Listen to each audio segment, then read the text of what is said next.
Halo semuanya, selamat siang. Assalamualaikum warahmatullahi wabarakatuh. Salam sejahtera dan salam sehat. Semoga kita tetap semangat di minggu ketiga puasa. Selamat datang kepada rekan-rekan partisipan pada acara webinar Enforce siang hari ini dengan tajuk SPT Tahunan PPH Badan Pasca UU Harmonisasi Peraturan Perpajakan. Dengan saya Nadia yang akan memandu seluruh sesi acara selama webinar berlangsung. Tak lupa, kami juga mau ucapkan terima kasih kepada semua rekan-rekan atas partisipasi dan semangatnya, dan sudah senantiasa mengikuti webinar Enforce A. Much appreciated sekali. Materi pada hari ini, timingnya pas sekali. Semoga nanti bisa bermanfaat bagi rekan-rekan yang sedang dalam persiapan penyusunan dan pelaporan SPT tahunan di penghujung bulan April ini. Oke, jadi acara webinar akan terbagi ke dalam 2 sesi. Pada sesi pertama adalah pemaparan materi oleh pembicara, kemudian dilanjutkan pada sesi kedua dengan sesi tanya-jawab dari rekan-rekan partisipan di kolom yang telah disediakan. Sebelum memasuki sesi pemaparan materi, saya mau bacakan terlebih dahulu tata tertib selama webinar berlangsung.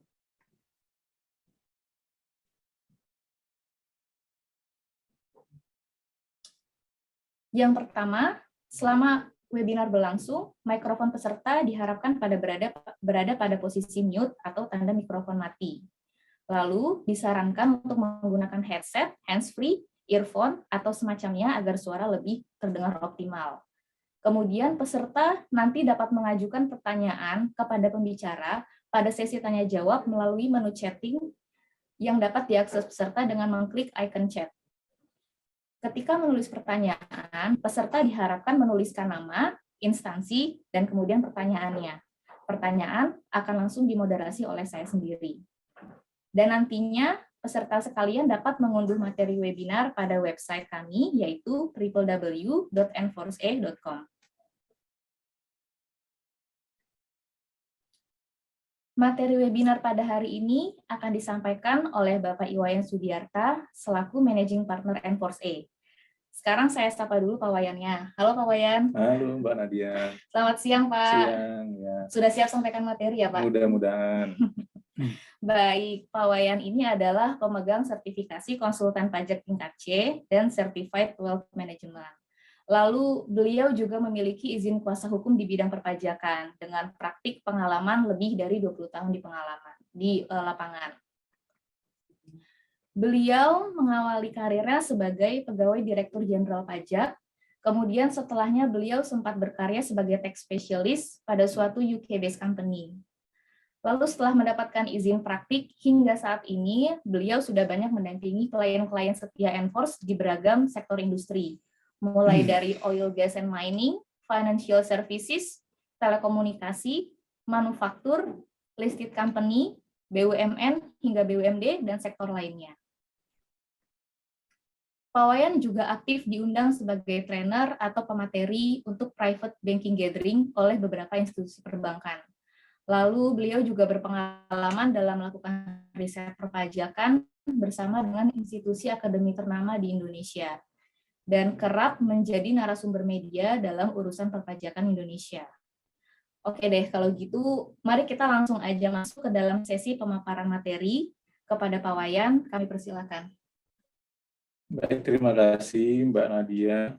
Assalamualaikum warahmatullahi wabarakatuh. Selamat siang Bapak Ibu partisipan webinar pada siang hari ini. Semoga semua dalam keadaan sehat selalu ya. Meskipun sekarang ya sudah menurun, tapi protokol kesehatan tetap harus dilakukan ya. Harus tetap dijaga kesehatannya, apalagi sekarang sudah musim mau mudik ini ya. Jadi ya semoga kalau misalnya Bapak Ibu ada yang mudik pulang kampung ya semoga lancar di perjalanan dan juga tetap sehat. Nah sebelum mudik jangan lupa bulan April ini kita punya agenda perpajakan yang sangat penting yaitu penyampaian SPT tahunan PPH Badan. Ya, di mana batas akhir penyampaian SPT tahunan ini adalah 30 April 2022 untuk SPT tahunan PPH Badan tahun pajak 2021. Nah, Bapak Ibu harus selesaikan dulu ini kewajiban SPT tahunannya ya untuk perusahaan masing-masing. baru kemudian tinggal mudik, jadi tenang. Jangan berharap relaksasi, mudik dulu nanti balik tanggal 9 misalnya bulan Mei sudah lewat waktunya, kena sanksi, pulang-pulang nanti kena denda 1 juta kalau terlambat ya. Baik, agenda kita pada siang hari ini ya tentu kita akan membahas ya terkait dengan tadi sudah disampaikan oleh Mbak Nadia, SPT tahunan PPh Badan pasca Undang-Undang Harmonisasi Peraturan Perpajakan, Undang-Undang HPP, Undang-Undang Nomor 7 Tahun 2021.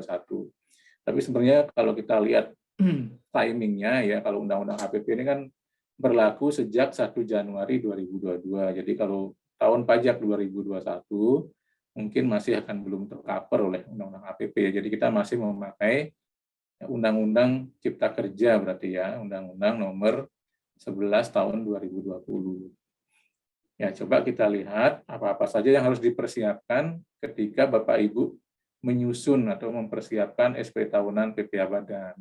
Termasuk di dalamnya nanti kita akan bahas mengenai rekonsiliasi fiskal, kemudian juga nanti pengisian ya, dan kemudian lampiran-lampiran yang harus dipersiapkan supaya SPT-nya menjadi lengkap. Nah, baik Bapak Ibu, ya seperti yang kita ketahui bahwa ya semua wajib pajak badan, artinya kan kalau sudah wajib pajak sudah memiliki NPWP ya, diwajibkan untuk menyampaikan laporan berupa SPT tahunan PPh Badan. Nah, mengapa kita wajib menyampaikan laporan? Karena SPT tahunan PPh Badan ini berfungsi sebagai ya istilahnya ya pelaporan atas pemenuhan kewajiban perpajakan perusahaan kita ya. Karena sistemnya self assessment, jadi kita apa yang kita hitung ya, apa yang kita setor ya, kemudian kita laporkan dalam bentuk SPT tahunan. SPT tahunan ini juga memiliki fungsi penting ya, jadi jangan lupa ya, ini tidak hanya sekedar menyampaikan laporan, karena ini adalah ya, start awal ya, kewajiban pajak Bapak Ibu, perusahaan Bapak Ibu akan dinilai oleh kantor pajak. Tindakan-tindakan selanjutnya tentu akan tergantung dari laporan yang disampaikan, apakah ada kurang setor misalnya, apakah ada penghasilan salah hitung ya, nanti kalau misalnya ditemukan kesalahan hitung segala macam ya bisa diimbau. Ya, paling kemudian kalau ada kekurangan bayar diterbitkan STP, berarti tambah sanksi bunga ya. Nah, kemudian ya, pengawasan oleh DJP tidak hanya berhenti di sana. Kalau misalnya SPT-nya menunjukkan lebih bayar, maka tentu akan dilakukan pemeriksaan sebelum dikembalikan kelebihan pembayaran tersebut ya. Ya, kalau misalnya kurang bayar, ya tentu juga sama. Kalau ada gap yang terlalu jauh, ya, kemudian dianalisis berdasarkan risiko, bisa jadi mungkin akan diperiksa. Jadi SPT ini adalah ya, start awal, langkah awal apakah yang akan menentukan apakah ke depan Bapak Ibu ini akan mengalami pemeriksaan atau tidak. Atau akan menentukan ke depannya sengketa pajak yang mungkin akan terjadi misalnya ya. Kalau misalnya sudah laporannya sudah benar, tentu tidak akan ada sengketa, tidak akan diperiksa. Tapi kalau pelaporan SPT-nya ada kesalahan misalnya, apalagi kesalahannya jelas, ya tentu akan ada sengketa baik atau ada tindakan ya penegakan hukum misalnya, baik berupa STP maupun pemeriksaan, bahkan bisa jadi lebih dari sekedar pemeriksaan administrasi.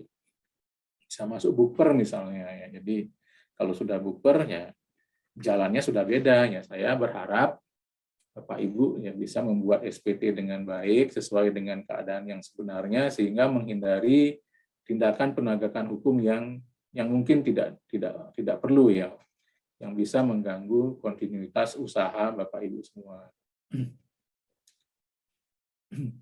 Nah, kalau SPT ini kan sebenarnya kita diberikan waktu ya, untuk SPT tahunan adalah maksimal 4 bulan sejak berakhirnya tahun pajak yang bersangkutan. Jadi kalau SPT 2021 berarti harus masuk 30 April pembayarnya. Kalau ada kurang bayar berarti harus dibayar sebelum SPT disampaikan ya. Nah, jangan lupa lampiran-lampirannya juga yang supaya SPT-nya nanti lengkap gitu ya Bapak Ibu ya. Jangan ditolak lalu hanya karena administrasi tidak lengkap ditolak malah kena sanksi ya 1 juta ya. Kemudian dalam pengisiannya juga harus diperhatikan bahwa SPT harus diisi dengan lengkap, benar, dan jelas. Lengkap tadi termasuk dengan lampiran-lampirannya ya, benar ya penghitungannya benar juga secara substansi, isinya benar, artinya ya tidak ada hal yang dikurangi misalnya. Kemudian ya, jelas penghitungannya ya, kemudian jelas juga mana yang merupakan objek, mana yang bukan objek, mana yang final dan segala macam ya. Nah, baik, ini langkah-langkah persiapan yang mungkin bisa kita lakukan sebelum melaporkan SPT tahunan tersebut. Tentu akan diawali oleh yang pertama, Bapak Ibu kan biasanya pada setiap akhir tahun buku akan melakukan closing ya, jadi penyiapan laporan keuangan. Tentu untuk semua wajib pajak badan kan biasanya bikin laporan keuangan ya, kecuali mungkin pengusaha kecil ya, yang masih 4,8 ya. Ya selama ini mungkin kurang resource atau segala macam belum bikin laporan keuangan ya memang tidak diwajibkan untuk membuat laporan keuangan, jadi boleh hanya melakukan pencatatan ya. Tapi ke depan ya dengan kalau PP 23 kan biasanya umurnya 3 tahun kalau PT kan, tapi setelah 3 tahun harus wajib membuat pembukuan, jadi ada laporan keuangannya ya yang lengkap. Nah, untuk wajib pajak badan yang memiliki peredaran usaha di atas 50 miliar biasanya diminta untuk diaudit sesuai dengan Undang-Undang Perseroan Terbatas ya. Jadi ini untuk ya atestasi ya, mengevaluasi apakah laporan keuangan sudah disajikan dengan wajar atau tidak ya, sesuai dengan prinsip-prinsip akuntansi yang berlaku. Nah, laporan keuangan ini kan biasanya dibuat ya kalau akhir tahun mungkin baru selesai Januari ya Bapak Ibu ya. Closing dulu biasanya kan. Habis closing kemudian baru laporan keuangannya, kalau yang diaudit mungkin masuk auditor, kemudian ya paling tidak Maret harusnya sudah bisa rapi dan selesai. Nah, kalau untuk perusahaan masuk bursa, nah ini kan biasanya juga diminta untuk menyampaikan laporan keuangan ke OJK ya, ke bursa ya, untuk dipublikasi. Sekarang ya sesuai dengan surat edaran OJK yang terbaru kan sebenarnya relaksasi, dulu kan diberikan relaksasi ya ketika masih COVID 2020-2021 ya. Nah, sekarang untuk 2022 berarti pelaporan tahunan untuk 2021 ya, jangka waktu relaksasinya sepertinya ya dibatasi, tidak lagi 2 bulan ya, sekarang hanya 1 bulan. Berarti kalau normalnya misalnya harus disampaikan bulan Maret ke OJK, berarti sekarang boleh sampai dengan akhir April. Nah, artinya kan Bapak Ibu paling tidak Maret ini harusnya sudah selesai membuat laporan keuangannya, bahkan juga membuat laporan audit. Nah, bagi perusahaan-perusahaan yang diaudit, ya tentu dalam proses audit ini kan melibatkan juga misalnya proses penghitungan pajak penghasilan badan. Jadi sekaligus ya, tidak mungkin laporan auditnya sudah selesai, lalu baru ngitung PPh badannya ya. Nah, kan nanti yang ditampilkan di laporan audit kan bisa berbeda jadinya. Nah, prosesnya ini tentu akan berbarengan ya. Ketika auditor masuk ya, tentu juga dibarengi dengan penghitungan PPh badan ya. Nah, dalam proses penghitungan PPh badan ini ada hal ya, yang harus kita lakukan berupa rekonsiliasi fiskal. Mengapa perlu dilakukan rekonsiliasi fiskal? Ya? Karena penghitungan laba rugi berdasarkan hitungan komersial, ya, berdasarkan prinsip-prinsip akuntansi yang berlaku, PSAK, standar akuntansi yang berlaku, bisa saja berbeda dengan cara pengakuan sesuai dengan ketentuan perpajakan. Jadi perlu dilakukan rekonsiliasi fiskal. Sebagai contoh misalnya kalau penyusutan ya, kalau pajak kan hanya mengakui penyusutan metode garis lurus ya. Kemudian bisa juga saldo menurun ya, tetapi masa manfaatnya mungkin bisa berbeda antara akuntansi dan pajak ya. Kalau pajak kelompok 1 4 tahun bisa saja secara komersial mungkin 6 tahun gitu kan, tengah-tengah ya. Jadi perlu dilakukan penyesuaian-penyesuaian. Demikian juga misalnya dari sisi penghasilan, ada penghasilan yang tidak perlu lagi digabungkan karena sudah dikenakan final misalnya. seperti bunga deposito. Nah, ini kan atau bunga giro ya. Tidak perlu lagi digabungkan dengan penghasilan yang lain karena sudah langsung dikenakan final, sudah dipotong PPh final ya 20%.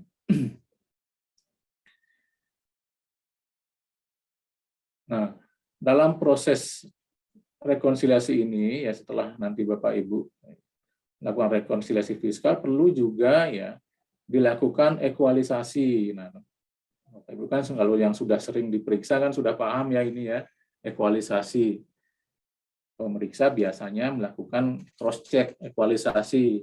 Contoh misalnya ekualisasi peredaran usaha dengan PPN ya penyerahan pada PPN.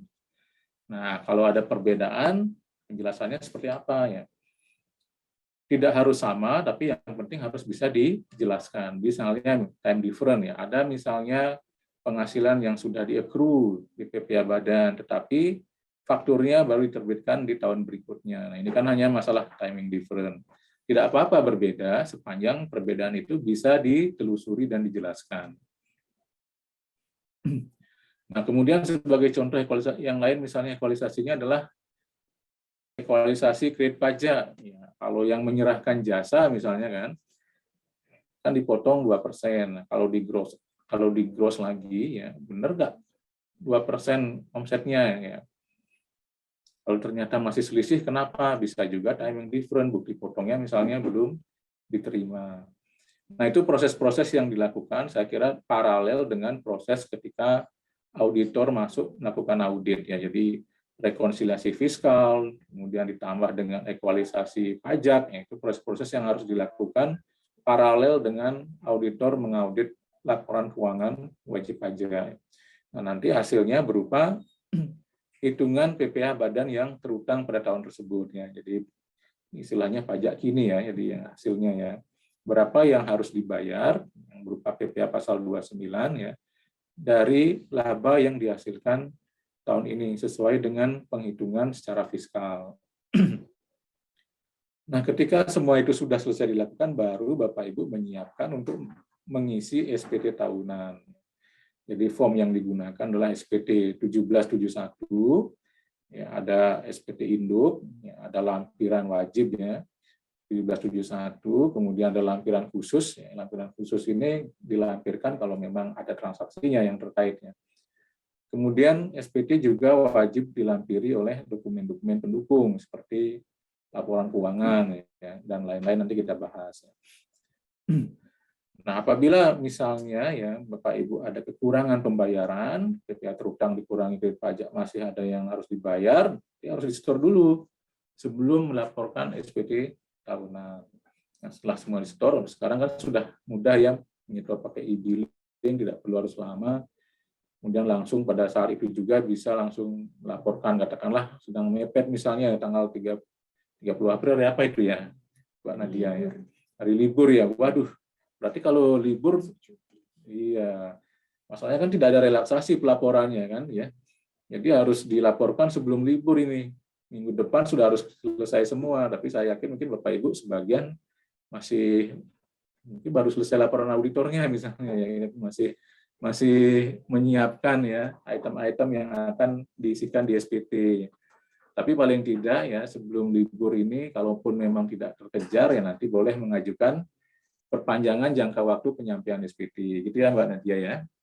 Jadi dapat 2 bulan ya, menghindari sanksi dan menunjukkan compliance yang penting ya. Ya memang sanksi kalau bisa diukur secara ya monetary value 1 juta kan mungkin tidak masalah bagi perusahaan misalnya, apalagi perusahaan yang besar, tapi compliance-nya ini yang menjadi penilaian oleh DJP, itu yang harus kita pegang ya. Nah, baru kemudian dilakukan pelaporan SPT 1771. Nah, selanjutnya tinggal memonitor ya, apa yang salah, misalnya kalau dia masih ada yang salah bisa melakukan pembetulan. Ya. Nah, baik Bapak Ibu, jadi itu proses persiapan yang harus kita lakukan ya ketika kita mau melaporkan SPT tahunan 1771. Jadi kalau kita mapping ke SPT PPh Badan misalnya, ya jadi di sana kan ada penghasilan final dan penghasilan yang tidak termasuk objek pajak, itu lampiran 4 ya. Kemudian perincian harga pokok penjualan, biaya usaha lainnya, biaya dari luar usaha itu lampiran 2, ya, daftar penyusutan dan amortisasi fiskal itu lampiran khusus 1A, kalau yang menggunakan SPT dolar ya berarti 1B ya. Nah, itu masuk nanti ke form 1771 lampiran 1 berupa penghitungan penghasilan neto fiskal.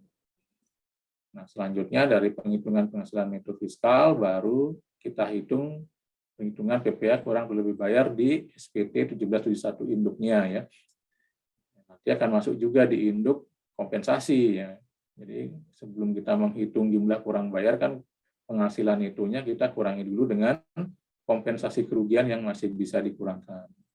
Kemudian dapat penghasilan kena pajak, kita aplikasikan tarif, ya, baru dapat PPh terutang, ya, lalu kredit pajak di lampiran 1771 lampiran 3 ya. Nah, kita kurangi dengan kredit pajak, termasuk kredit pajak luar negeri. Kalau misalnya perusahaan Bapak Ibu memiliki kredit pajak luar negeri yang dilampirkan melalui lampiran khusus 7A atau 7B. Baru kita dapatkan jumlah kurang atau lebih bayarnya. Kemudian di induk juga di halaman 2 di sana ada penghitungan angsuran ya. Angsuran PPh pasal 25. Kemudian SPT ini kan dilengkapi dengan daftar pemegang saham di lampiran 5, kemudian daftar penyertaan modal, hutang dan piutang di lampiran 6. Kemudian disertai juga lampiran khusus yang terkait kalau misalnya ada transaksinya, misalnya sebagai contoh pernyataan transaksi dalam hubungan istimewa. Jadi kalau menyatakan ada transaksi dalam hubungan istimewa, di induknya ya berarti harus menyampaikan lampiran pernyataan transaksi dalam hubungan istimewa. Nah, lalu ada daftar fasilitas penanaman modal juga kalau memang mendapatkan fasilitas penanaman modal ya. Kemudian daftar cabang utama, perhitungan PPh pasal 26 dan transkrip SPT ya, kalau ini wajib ya transkripnya ya. Kemudian kita coba membahas mengenai rekonsiliasi fiskal. Jadi rekonsiliasi fiskal ini adalah mekanisme penyesuaian penghasilan atau biaya komersial ya. Jadi dipotret ke ketentuan peraturan perpajakan ya. Kadang-kadang kan antara PSAK, standar akuntansi yang komersial ya, dengan ketentuan perpajakan ada beberapa perlakuan yang berbeda.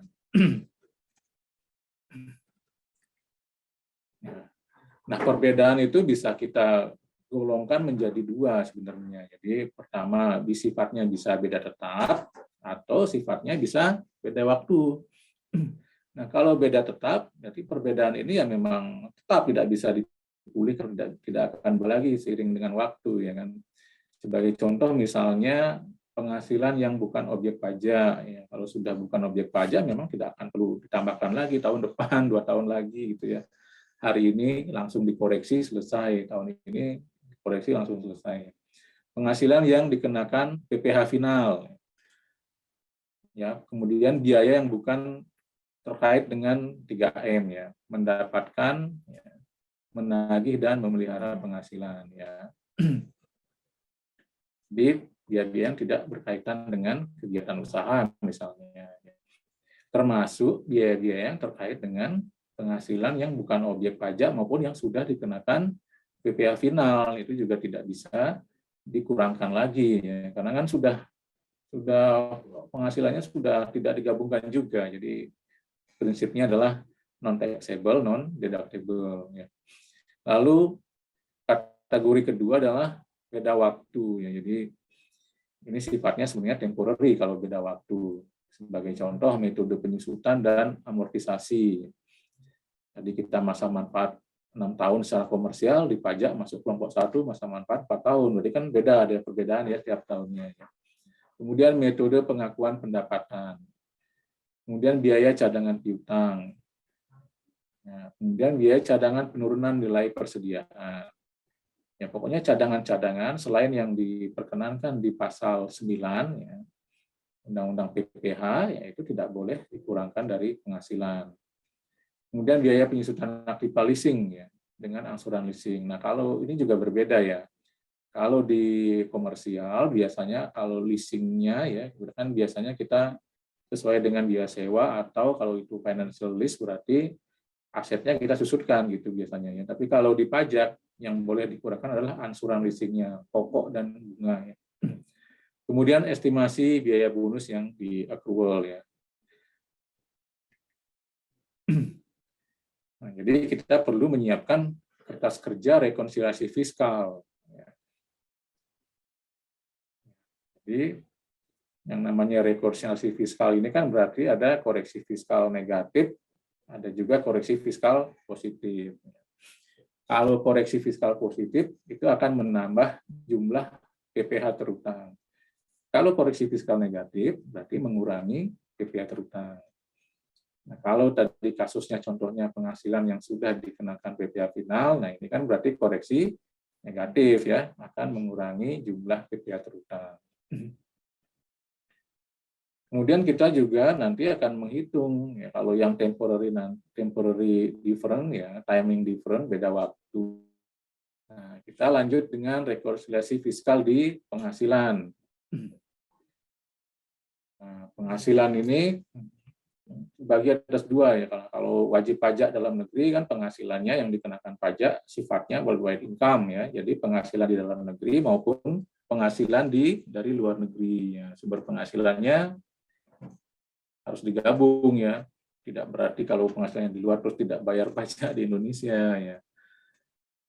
Nah, harus digabungkan. Tapi kalau penghasilannya digabungkan, maka ya pemerintah juga fair, kredit pajak yang sudah dibayar atas penghasilan di luar negeri ya juga bisa dipakai sebagai pengurang pajak penghasilan di Indonesia, tentu dengan ya penghitungan tertentu ya.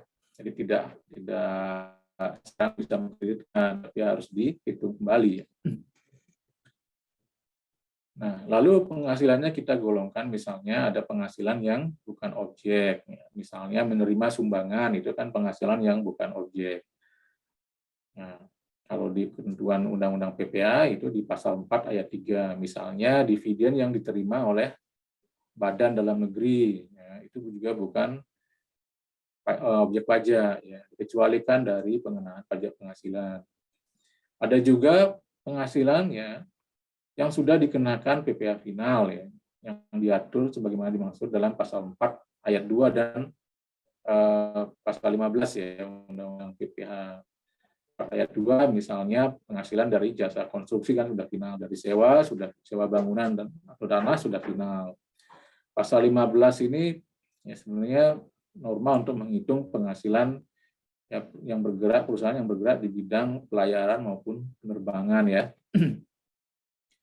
Kemudian ya, penghasilan objek PPh tidak final. Nah, ini yang kemudian kita hitung PPh-nya ya, yang dilaporkan di SP tahunan, yang kita bayar kekurangannya melalui mekanisme dari pasal 17 ya, kekurangannya melalui mekanisme pasal 29. Nah, ada juga misalnya penghasilan lain-lain ya.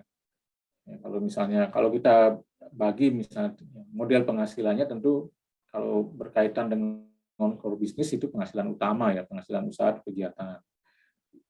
Biasanya kan peredaran usaha atau pendapatan itu kan masuknya kalau kita account-nya kan posnya biasanya pos pendapatan atau pos peredaran usaha, omset penjualan ya, sales. Kalau penghasilan lain, ya ini kan tidak terkait biasanya dengan kegiatan utama perusahaan. Jadi seperti deposito, kemudian keuntungan penjualan aset misalnya, ya itu biasanya masuk di pos penghasilan lain-lain.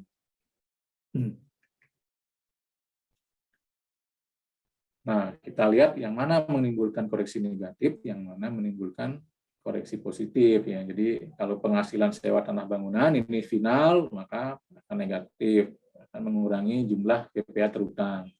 Kemudian imbalan jasa konstruksi juga koreksi negatif, penghasilan perusahaan pelayaran dalam negeri negatif, penghasilan perusahaan penerbangan pelayaran dalam negeri ya ini negatif karena sudah ada tarif tertentu sesuai dengan PPh final pasal 15. Pelayaran kalau tidak salah di 1,2% ya. Kemudian kalau penyisihan retur penjualan, ya, kali ini kan sifatnya penyisihan. Kita lihat di pasal 9 penyisihan kan tidak diperkenankan ya, kecuali mereka yang bidang usahanya memang memberikan pinjaman atau keuangan ya, jadi baru bisa melakukan penyisihan, pencadangan. Jadi kalau penyisihan ya, sebenarnya apapun bentuk penyisihannya ya tidak diizinkan ya untuk dikurangkan. Termasuk juga penyisihan retur penjualan. Jadi ini menimbulkan koreksi positif. Nah, kalau Bapak Ibu yang ya penghasilannya ya katakanlah mempunyai PT, omsetnya maksimal 4,8 miliar ya, jadi atau di bawah 4,8 miliar. Nah, ini bisa menggunakan PP 23 2018. Tentu koreksi negatif ini ya, kalau kan tidak perlu lagi menghitung dengan PPh normal ya. Jadi tarifnya menggunakan PP 23 2018,5% ya, lumayan ya. Tapi hanya berlaku 3 tahun untuk PT sejak 2018. Ya, mungkin sekarang sudah lewat ya. Jadi Bapak Ibu juga harus siap mengisi SPT dengan cara mekanisme normal ya. Kemudian sisa lebih lembaga nirlaba pendidikan dan penelitian dan pengembangan yang ditanamkan kembali dalam bentuk fasilitas pendidikan atau penelitian dan pengembangan. Ini juga dikecualikan sebagai objek pajak. Jadi harus koreksi negatif. Termasuk dana setoran biaya penyelenggaraan ibadah haji. Undang-undang Cipta Kerja sudah ada ya Bapak Ibu ya. Jadi tahun 2020 berarti sekarang kalau misalnya menerima setoran ini perusahaan yang bergerak ya, BPKH misalnya dan pengelolaan keuangan haji berarti tidak akan dikenakan pajak karena dia sudah dikecualikan.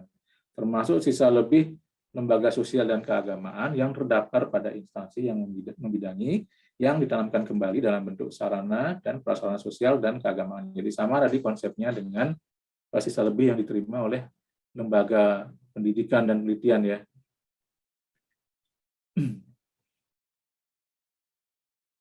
Nah, jadi saya tegaskan kembali ya, kalau sudah dikenakan PPh final, kemudian juga bukan objek pajak, maka tidak digabungkan dengan penghasilan yang menjadi objek pajak yang dikenakan dengan mekanisme normal. Demikian juga biayanya tidak bisa dikurangkan, ya, non taxable, non deductible. Termasuk PPh final yang sudah dibayar tidak bisa digunakan sebagai kredit pajak, ya kan? Ini sama ya, sejalan ini, selaras ya. Penghasilannya tidak digabung dengan penghasilan yang dikenakan tarif pasal 17, biayanya tidak boleh dikurangkan, PPh final yang dibayar atau dipotong ya tidak bisa dipakai sebagai kredit pajak, jadi selaras. Nah, kalau terkait dengan penghasilan luar usaha yang sudah dikenakan final, ada bunga diskonto, bunga tabungan, ya, bunga deposito, bunga tabungan dan diskonto, ya, obligasi ini ya. Kemudian bunga diskonto obligasi, ya, termasuk penghasilan penjualan saham di bursa efek. Nah, ini kan sudah dikenakan final. Nah, dividen, ya, dividen ini kan sekarang kan ya dulu juga dikecualikan ya, kalau diterima oleh badan, sama ya statusnya ya. Yang sekarang tambahannya adalah dividen ini kalau dari luar negeri, dari BUT maupun anak usaha di luar negeri, ya, mendapatkan fasilitas juga dikecualikan dari objek pajak, ya, sepanjang memenuhi persyaratan tertentu.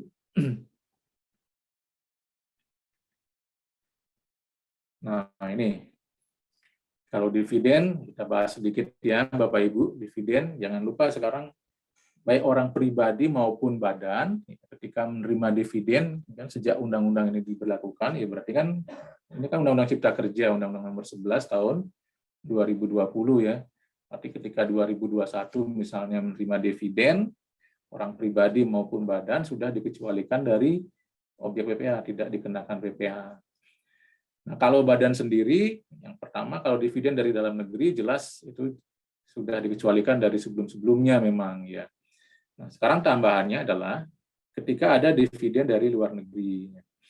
Dividen yang berasal dari luar negeri, baik itu berasal, tentu kalau dividen kan dari anak usaha di luar negeri ya Bapak Ibu ya, ataupun penghasilan setelah pajak dari suatu BUT, misalnya ada BUT-nya cabang lah di luar negeri.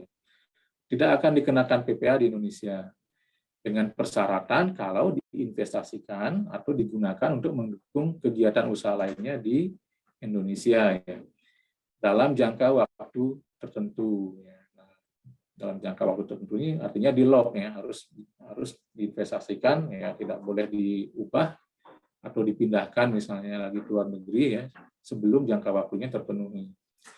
Nah, dividen ini bisa dari luar negeri ini bisa berasal dari perusahaan yang sudah go public di luar negeri maupun perusahaan privat, ya, yang belum go public. Ada syarat besaran juga bahwa kalau dividen dari luar negeri yang harus diinvestasikan di Indonesia, ya minimal harus sebesar 30%, ya. Ini minimal, ya. Ini tandanya kayaknya ketuker, ya. Harus, ya, minimal berarti bisa lebih besar dari 30%, ya kan. Nah, laba setelah pajak badan usaha luar negeri. Kalau misalnya, ya, kurang dari 30% yang diinvestasikan, maka porsi yang diinvestasikan tetap dikecualikan dari pengenaan PPh. Kemudian selisihnya dari 30% itu yang akan dikenakan PPh. Nah, sisa laba setelah yang 30% tadi tidak akan dikenakan PPh. Nah, ini tolong Bapak Ibu juga perhatikan, ini fasilitas, ya. Fasilitas yang harus dimanfaatkan oleh wajib pajak badan yang memiliki entitas di luar negeri, baik itu anak usaha maupun entitas dalam bentuk cabang, BUT, ya. Karena ini bisa dimanfaatkan, ya. Lumayan kita tarik ke Indonesia misalnya, ya, laba setelah pajaknya kita investasikan, ya, katakanlah buat nambah modal, ya, bisnis di Indonesia, atau apalagi sekarang ada trennya hilirisasi sumber daya alam, ya, trennya juga green energy, ya, bisa kita investasikan di Indonesia dalam bidang-bidang tersebut, ya. Lumayan dapat fasilitas, tidak dikenakan PPh. Ya, kalau dikenakan PPh berapa tarifnya, ya kan, sama kan digabungkan ini kan, penghasilan luar negeri dengan penghasilan Indonesia kan digabung. Jadi dikenakan tarif sesuai dengan tarif pasal 17. Kalau tahun 2021 berarti tarifnya 22%. Nah, tadi kita sudah melakukan rekonsiliasi penghasilan, sudah, kemudian biayanya, ya. Nah, ini belum, ya, biayanya belum, ya. Kita coba yang ini dulu. Nah, setelah kita melakukan rekonsiliasi, mungkin kita bisa juga coba tes, ya, melakukan ekualisasi antara sales atau penjualan di PPh badan dengan penyerahan yang tercatat di SPT masa PPN kita. Desember, ya, terakhirnya. Kemudian penghasilan, ya, kalau misalnya ada selisih, ya penghasilan kita mungkin setelah kita ekualisasikan dengan penyerahan, ya ada selisih, ya. Nah, ini biasanya, ya, pasti terjadi selisih. Umumnya yang kita temukan sih pasti akan terjadi selisih. Selisih-selisih ini bisa disebabkan antara lain, ya, karena penghasilan PPh badan bukan merupakan objek PPh. Contohnya apa, ya? Tentu kalau misalnya dulu, ya, kalau misalnya jualan beras misalnya, ya. Kalau jualan beras kan bukan objek PPN, ya. Nah, kalau sekarang beras kan sudah meskipun objek PPN tapi diberikan pembebasan. Nah, kalau dulu 2021 beras bukan objek PPN, bukan BKP, jadi tidak akan dikenakan PPN. Kalau kita sandingkan, ya jelas tidak akan sama antara sales kita di PPh badan, penghitungan pajak penghasilan, dengan penyerahan di SPT masa PPN. Nah, bisa juga selisih disebabkan karena DPP PPN tidak termasuk penghasilan PPh badan. Sebagai contoh, penyerahan antar cabang. Kalau penyerahan antar cabang, ketika misalnya PPN yang tidak dipusatkan, maka akan terjadi penyerahan dan dicatat di SPT masa, ya kan. Nah, ini tentu nilainya akan jadi lebih besar dibandingkan dengan, ya, apa yang dilaporkan di penjualan, misalnya di omset. Bisa juga karena pemakaian sendiri atau pemberian cuma-cuma. Bisa juga karena pengalihan atau penjualan aktiva, ya, pasal 16D. Ya. Kemudian bisa juga karena ekspor, ya, perawatan di luar negeri, dan pengembalian peralatan sewa, jadi temporary ekspor. Nah, Selisih juga biasanya terjadi karena beda waktu penerbitan faktur pajak dan pengakuan nota retur atau nota pembatalan. Bisa juga karena selisih kurs pencatatan pada pembukuan dan penerbitan faktur pajak, termasuk ketika ada pembayaran uang muka bisa menyebabkan juga adanya selisih. Nah, itu tadi rekonsiliasi dan ekualisasi yang kita lakukan terhadap post sales ya, penjualan atau pendapatan, atau dalam PPh Badan kita sering sebutnya dengan peredaran usaha. Kita lanjutkan dengan rekonsiliasi fiskal biaya. Ya, silakan, monggo Bapak Ibu kalau mau minum dulu, silakan. Saya juga, oh ini puasa ya, belum minum jadi lanjut ya. Silakan Pak. Oke, kita lanjut ya, kita ikut ini. Jangan buka dulu ya, nanti salah ya. Belum waktunya buka. Ini waktunya ngabuburit lah paling tidak ya, Bapak Ibu ya. Waktunya ngabuburit kita isi dengan kegiatan yang bermanfaat, yaitu berdiskusi membahas SPT tahunan PPh Badan. Baik, kita lanjutkan dengan rekonsiliasi fiskal biaya ya. Nah, kalau biaya ini kan tentu ada ya, secara umum ya, ada HPP, harga pokok penjualan, ada biaya usaha lainnya, ya, ada biaya dari luar usaha. Biaya usaha lainnya kalau secara komersial kan ada biaya marketing dan penjualan biasanya kan, ada biaya umum dan administrasi. Itu yang disebut sebagai biaya-biaya operasional. Lalu ada biaya dari luar usaha, misalnya ya tadi ada biaya pinjaman, kemudian juga ada biaya provisi bank misalnya ya, administrasi bank dan segala macam. Nah, kalau kita kaitkan dengan penghasilannya, tentu ada biaya-biaya yang tadi terkait dengan pajak, dengan penghasilan yang sudah dikenakan PPh final, pajak penghasilan final. Ada biaya yang terkait dengan penghasilan yang bukan objek pajak. Nah, ada juga biaya yang terkait dengan penghasilan yang tidak final. Nah, jadi untuk mendapatkan biaya yang boleh kita kurangkan dalam rangka menghitung penghasilan yang tidak final tadi ya, itu kita harus pisahkan mana yang terkait dengan penghasilan final, mana yang terkait dengan penghasilan yang bukan objek pajak. Di samping itu ya, agar dapat dikurangkan ya, maka biaya-biaya itu juga harus memenuhi ketentuan peraturan perundang-undangan perpajakan, yaitu pasal 6 dan pasal 9 ya. Jadi biaya tersebut harus terkait dengan kegiatan untuk mendapatkan, menagih, dan memelihara penghasilan. Jadi baru boleh kita kurangkan. Jadi pasal 6 dan pasal 9. Ya. Nah, sebenarnya di PP 94 2010 Bapak Ibu ya, wajib pajak badan ya diminta untuk melakukan pembukuan terpisah apabila melakukan ya, kegiatan usaha yang penghasilannya dikenakan PPh final dan bukan objek PPh dengan penghasilan yang memang dikenakan PPh mekanisme umum pada pasal 17 ya. Kurangkan sebagai pengurang penghasilan bruto ya dalam menghitung PPh, tapi yang menerima ya, masuk sebagai objek PPh pasal 21. Jadi sama ya, selaras taxable deductible. Termasuk juga biaya penguatan pegawai. Jadi ini fasilitas ya. Sewa tempat tinggal ya. Kalau dibayarkan langsung misalnya kepada penyewa itu kan fasilitas.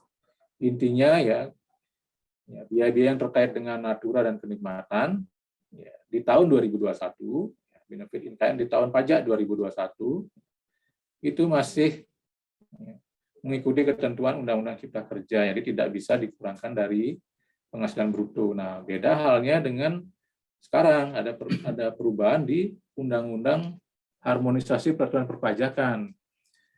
Pak Ibu mungkin sudah jelas ya mengetahuinya ya, bahwa sekarang ya, dengan Undang-Undang HPP ini natura atau kenikmatan yang diberikan kepada pegawai merupakan penghasilan bagi pegawai.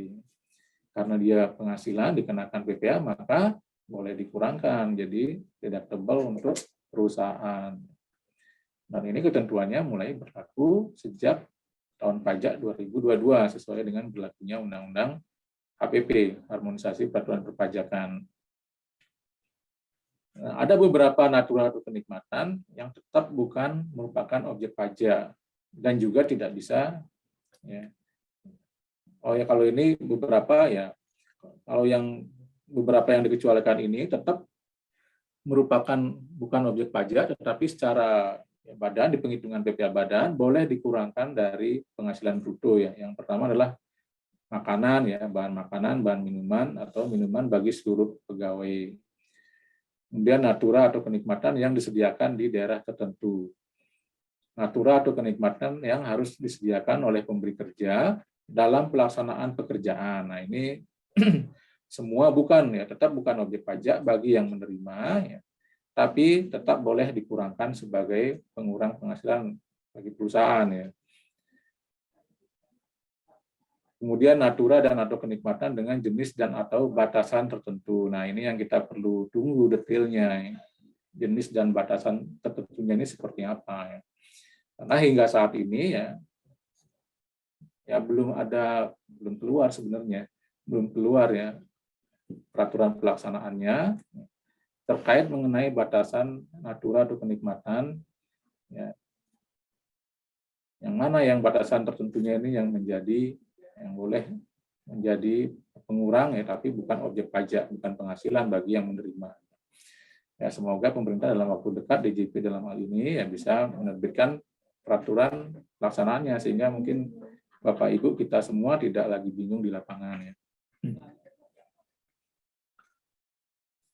Nah, perlu juga kita melakukan ekualisasi biaya gaji ya dengan apa yang sudah kita laporkan dalam SPT masa PPh pasal 21.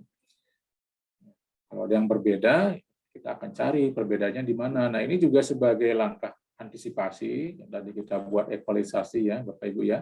Ada ekualisasi tadi peredaran usaha, ekualisasi dengan kredit pajak, ekualisasi dengan SPT masa 21 ya. Nah, ini semua kita buat dalam rangka ya pertama selain untuk kebijakan kegunaan kita internal, misalnya supaya lebih rapi, kita bisa tahu pergerakannya di mana perbedaannya, untuk mengurangi gap ya, mengurangi risiko ketidakpatuhan ya, jangan sampai tiba-tiba kena sanksi misalnya ya, karena ada yang kurang potong, kurang lapor ya. Di samping tujuan internal tadi untuk kepatuhan, kita juga melakukan ekualisasi ini sebagai persiapan ya. Persiapan ya, untuk suatu saat kalau misalnya diperiksa, paling tidak kita sudah lebih dulu mengetahui mana yang kurang, mana yang belum, sehingga bisa dicari penjelasannya, ya. Sehingga bisa dilengkapi kalau memang ada yang kurang dipotong ya, atau ada bukti potong yang belum diterima, bisa segera kita mintakan misalnya. Nah, jadi banyak fungsinya ini melakukan ekualisasi. Jadi Bapak Ibu, jadi setiap bulan ya paling minimal ya triwulanan lah ya. Selain ekualisasi yang kita lakukan pada akhir tahun ini ketika mempersiapkan SPT tahunan ya. Jadi memang ada baiknya kalau bisa setiap bulan ya, setiap akhir bulan atau paling tidak triwulanan melakukan review ya. Baik itu dari sisi omset maupun dari sisi biaya ya. Jadi kalau menunggu kelamaan kan udah keburu lupa ya, 1 bulan aja udah lupa, apalagi sampai menunggu setahun sekali. Nah, kadang-kadang banyak yang tidak ngeh ya, artinya tidak memahami pentingnya melakukan ekualisasi.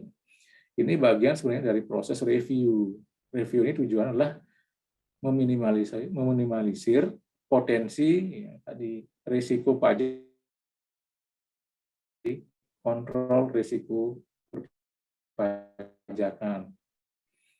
Jadi Bapak Ibu yang belum melakukan ekualisasi misalnya sebagai kegiatan rutinnya ya secara rutin ya, tidak harus setiap bulan misalnya, tapi bisa per 3 bulan. Nah, rekonsiliasi biaya lainnya termasuk juga kita merekon penyusutan. Ya, penyusutan kadang menghasilkan fiskalnya lebih besar dibanding komersial, kadang bisa fiskalnya lebih kecil dibanding komersial. Ini hanya timing difference sebenarnya kalau penyusutan ya.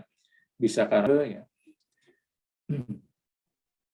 Kemudian juga ya kita perlu melihat penyusutan maupun pembebanan biaya terkait dengan harga tertentu yang sesuai dengan Cap 220 PJ 2002 ya. Misalnya ini penggunaan bersama pada umumnya ya, sehingga ya dianggap tidak jelas bias ya. Misalnya sedan untuk kantor ya sering dibawa pulang direktur misalnya ya, sering dibawa pulang general manager ya, khusus dia didedikasikan untuk para ya, manajemen misalnya. Memang ya alasan ini kan fungsinya di dinas, manajer pergi meeting misalnya di luar ya, harus pergi menemui misalnya ya berkotas misalnya, kan itu untuk kebutuhan kantor.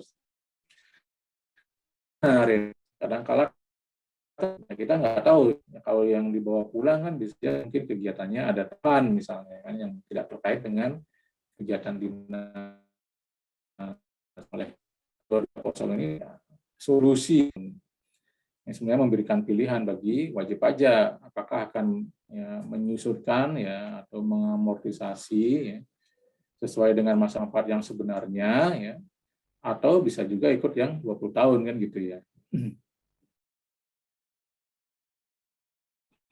Ini baru mulai berlaku di tahun 2022 ya. Ada penyelarasan masa pembebanan yang mempunyai masa manfaat lebih dari 20 tahun ya, sesuai dengan masa manfaat yang sebenarnya ya. Penjelasan masa pembebanan amortisasi ya, manfaat yang sebenarnya. Kalau misalnya lebih dari 20 tahun masa manfaatnya ya, dulu kan nggak punya pilihan kan harus disusurkan atau diamortisasi maksimal 20 tahun. Tetapi sekarang dengan Undang-Undang HPP ya, jadi diatur, ditegaskan, jadi disusurkan selama masa manfaat yang sebenarnya. Kemudian yang perlu kita lakukan rekonsiliasi juga adalah terkait dengan dana cadangan. Seperti tadi saya sempat singgung di awal bahwa semua cadangan, semua biaya cadangan ya tidak diperkenankan untuk dikurangkan non-deductible kecuali yang diatur dalam PMK 81 atau pasal 9 ya, ayat 1 huruf C kalau tidak salah ya. Ya, siapa saja yang bisa melakukan pencadangan ya, perusahaan misalnya bank ya, kemudian asuransi, cadangan reklamasi ya, kemudian cadangan untuk limbah misalnya untuk lingkungan yaitu diperkenankan ya, sesuai dengan PMK 81 sebagaimana telah diubah ya dengan PMK 219.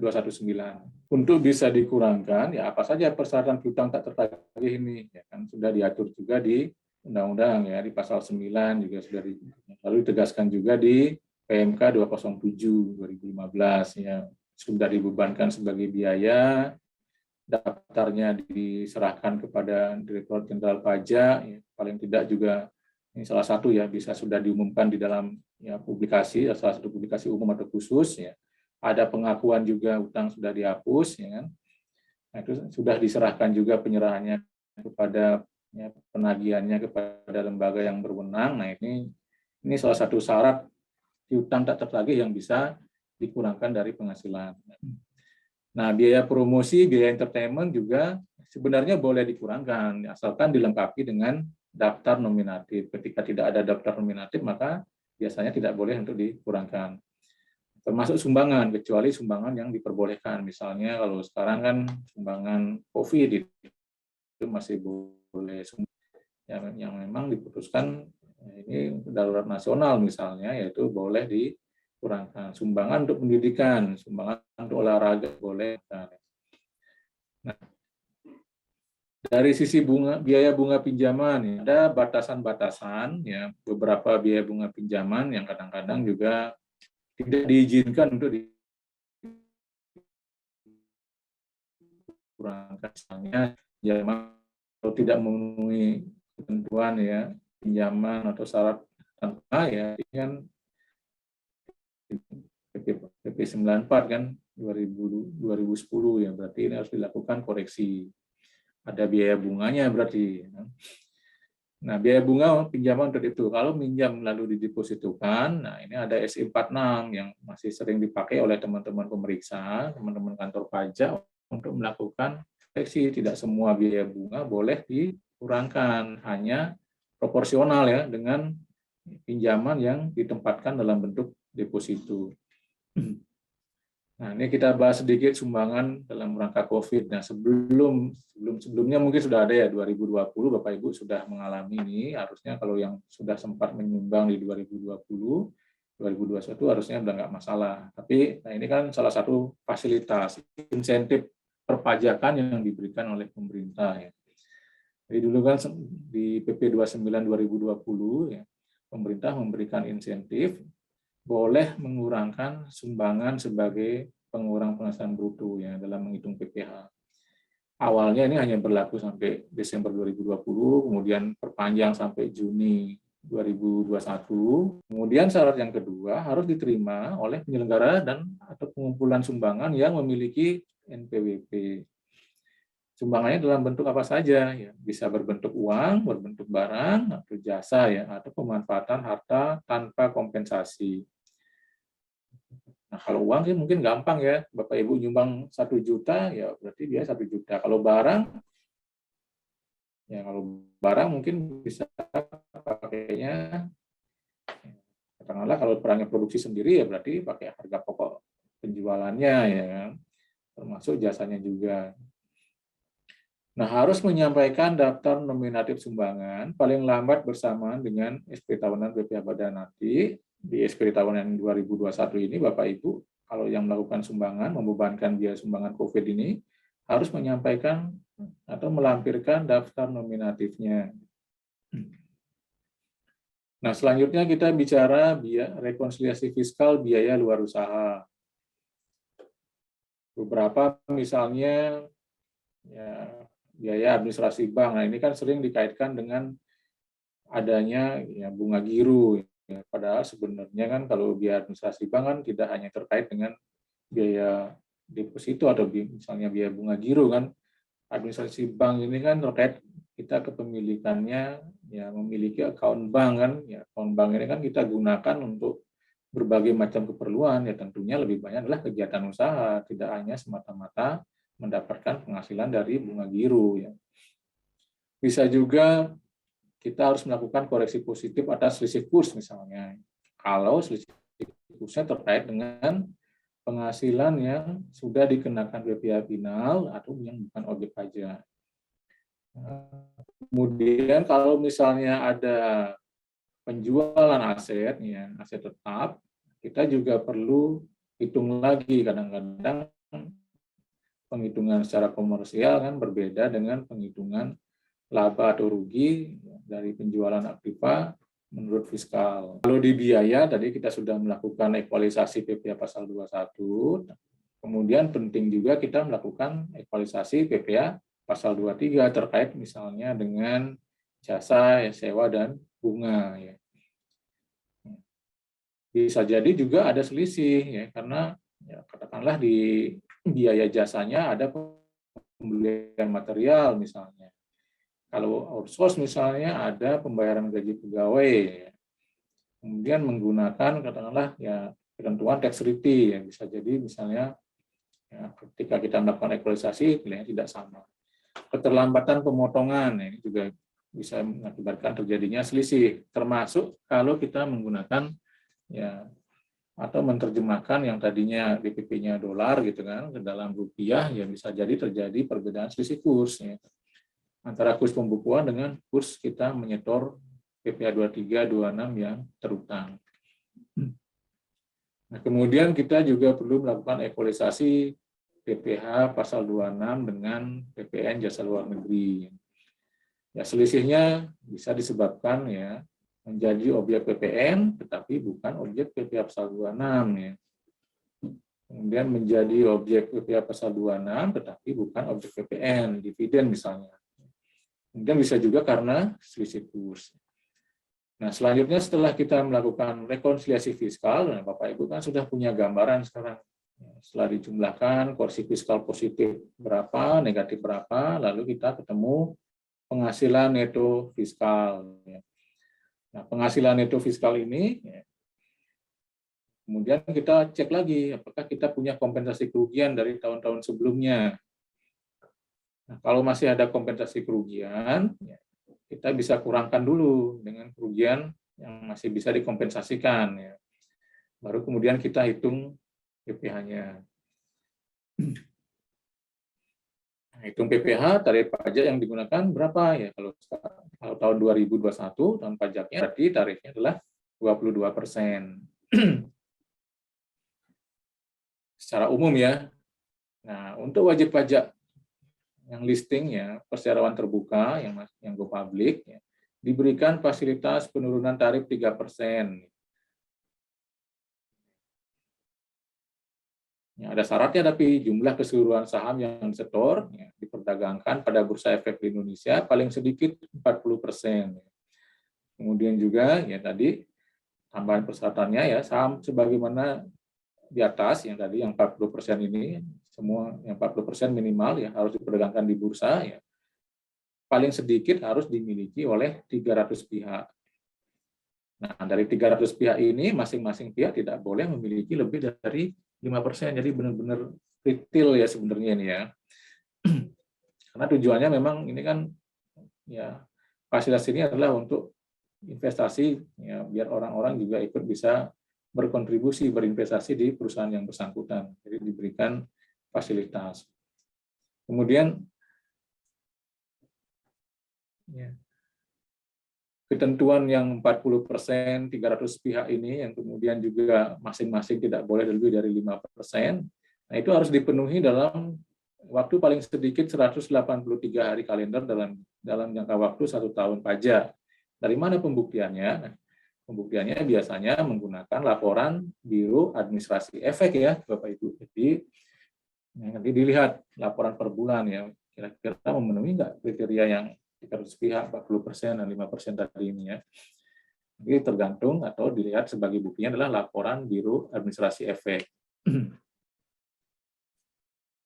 Ini yang terkait dengan nomor D, pemenuhan persyaratan dilakukan oleh wajib pajak perseroan terbuka dengan menyampaikan laporan kepada Direktorat Jenderal Pajak. Ya, tadi berupa laporan dari ya, Biro Administrasi Efek untuk membuktikan bahwa wajib pajak masuk bursa terkait ya, eligible ya, berhak untuk mendapatkan pengurangan tarif 3%. Jadi kalau 22% dikurangi 3%, ya berarti tarifnya adalah 19%. Lumayan ya, Bapak Ibu ya.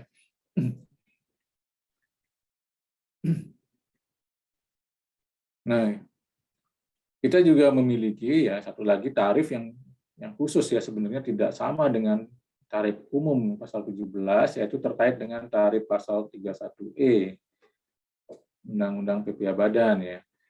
Jadi untuk wajib pajak badan ya, yang omsetnya setahun, peredaran brutonya setahun ya, sampai dengan 50 miliar, ya, ini kan dikategorikan masih menengah lah sebenarnya ya. Jadi kalau 50 miliar ini masih masuk kategori perusahaan menengah. Ya. Jadi dengan pertimbangan tertentu ya 5 sampai dengan 50 miliar diberikan juga fasilitas keringanan PPh badan. Apa bentuk fasilitasnya? Jadi diberikan pengurangan tarif sebesar 50% dari tarif 17 ini. Kalau 22%, 50%-nya kan berarti 11% ya. Jadi diberikan fasilitas tarifnya 11% ya atas porsi ya, 4,8 miliar ya dari 50 miliar ini ya. Jadi sebesar 4,8 miliar itu hanya akan dikenakan PPh badan sebesar 11%. Kalau normal kan 22% juga semua dari 50 miliar kan. Nah, kalau ini diberikan fasilitas yang 4,8 miliar hanya kena 11%. Jadi rugi misalnya 1 miliar, ya kan harusnya tidak ada pajak kan yang terutang di Indonesia, karena laba 1 miliar dikurangin rugi 1 miliar penghasilan dalam negeri, zero ya, nihil penghasilan kena pajaknya. Sementara ada kredit PPh pasal 24 yang boleh dikurangkan katakanlah misalnya 10 juta. Nah, dengan melihat ketentuan C ini ya, itu kan melebihi pajak yang terutang atas penghasilan kena pajak di Indonesia. pajaknya 0 mengkreditkan 10, ya, ini yang tidak diperkenankan. Jadi yang 10 ini otomatis sudah bisa dikreditkan, ya, jadinya 0.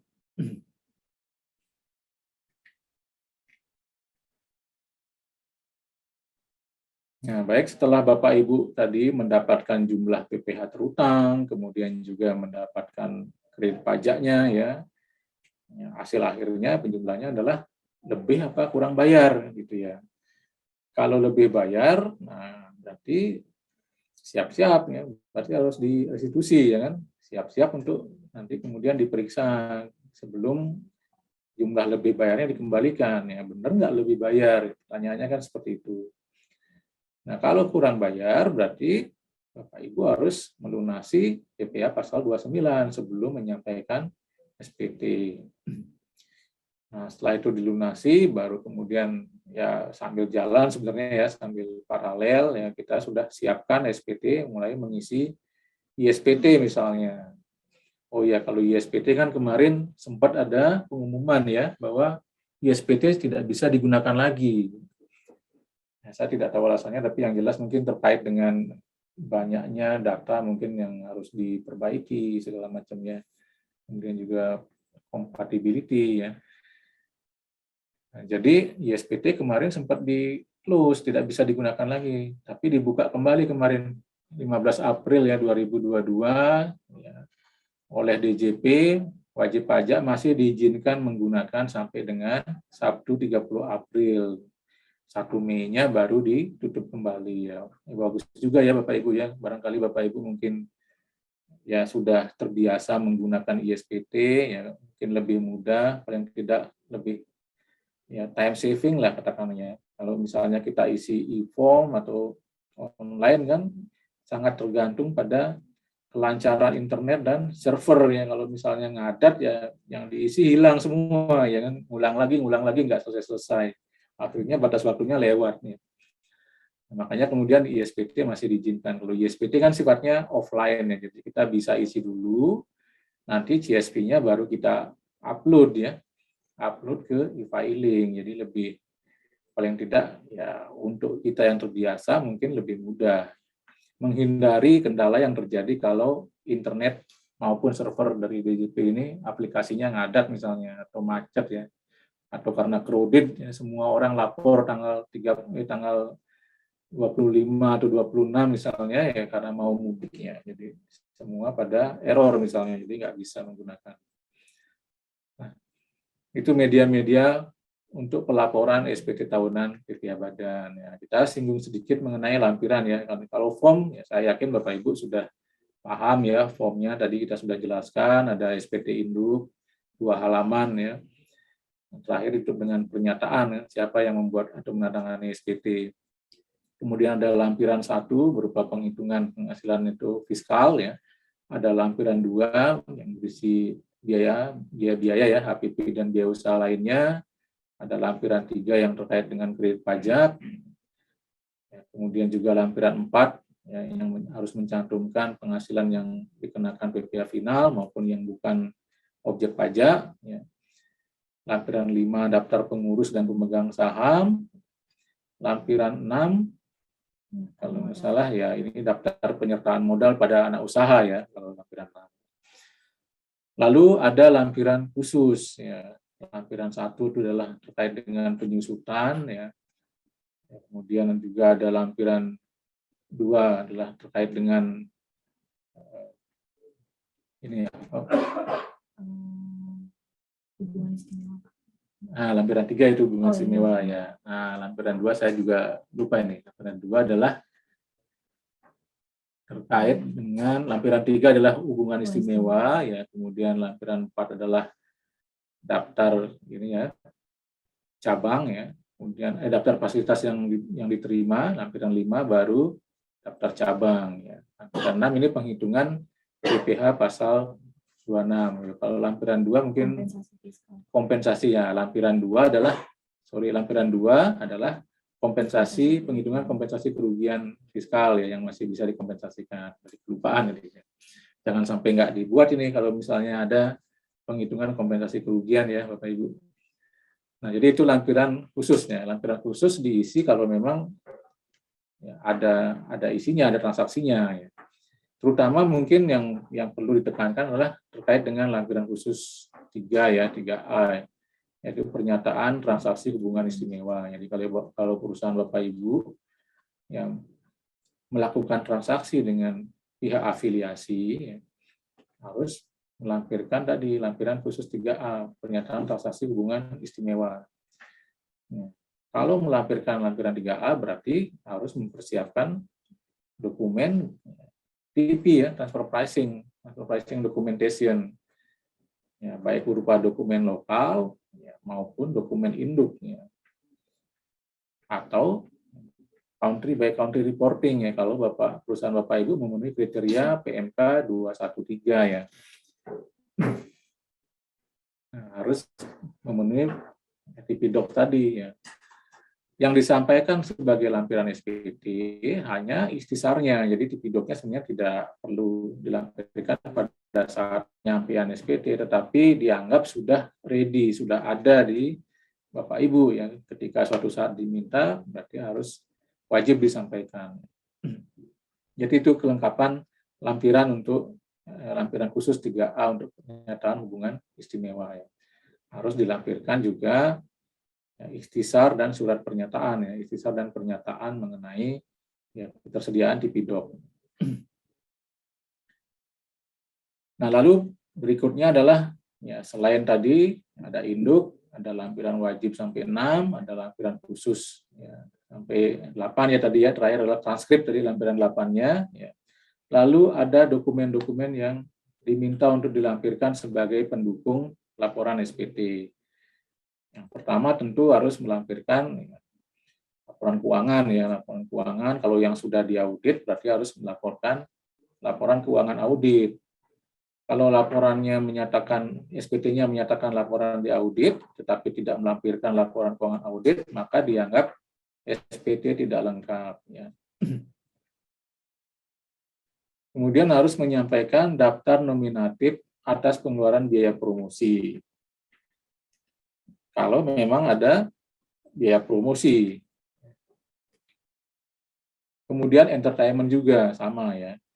Kemudian melampirkan dokumen penentuan harga transfer, tadi sudah saya jelaskan ya. Jadi yang kita lampirkan adalah dokumen berupa ya ikhtisar, dokumen induk dan dokumen lokal ya, termasuk ya pernyataan bahwa dokumen itu sudah tersedia. Ya, termasuk juga menyampaikan laporan per negara ya, bagi perusahaan yang memang memenuhi persyaratan untuk melaporkan hal tersebut. Nah, bagi wajib pajak badan yang melakukan yang ada pinjaman ya, pinjaman luar negeri ya. Nah, itu juga diwajibkan melaporkan penghitungan besarnya ya, perbandingan antara utang dan modal ya. Debt to equity ratio ya, kan ada ketentuan DER ya. Jadi DER maksimal yang diizinkan kan 1:4. Kalau melebihi dari perbandingan yang diizinkan, rasio yang diizinkan, maka harus ada koreksi dari biaya bunga kan gitu sebenarnya ya. Kemudian laporan utang swasta luar negeri ini bagi perusahaan yang memang meminjam dari luar negeri. Kemudian daftar piutang yang nyata-nyata tidak dapat ditagih dan bukti atau dokumen ya sebagaimana dimaksud dalam pasal 4 ayat 1 dan ayat 2 PMK 207 ya, ini bukti ya. Apa yang membuktikan piutang ini memang tidak bisa ditagih? Misalnya publikasi tadi kan harus dilampirkan juga bahwa itu sudah dipublikasi.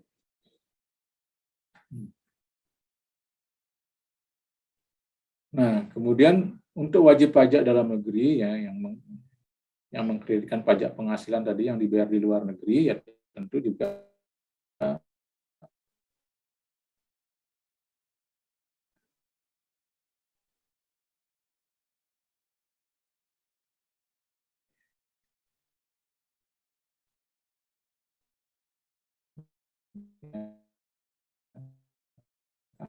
jadi kemudian ya fotokopi ya, termasuk bukti pembayaran maupun pemotongan yang dilakukan di luar negeri ini harus disiapkan. Kalau Bapak Ibu mengklaim adanya ya penghasilan dari luar negeri, kemudian mengkreditkan ya, PPh yang dibayar di luar negeri.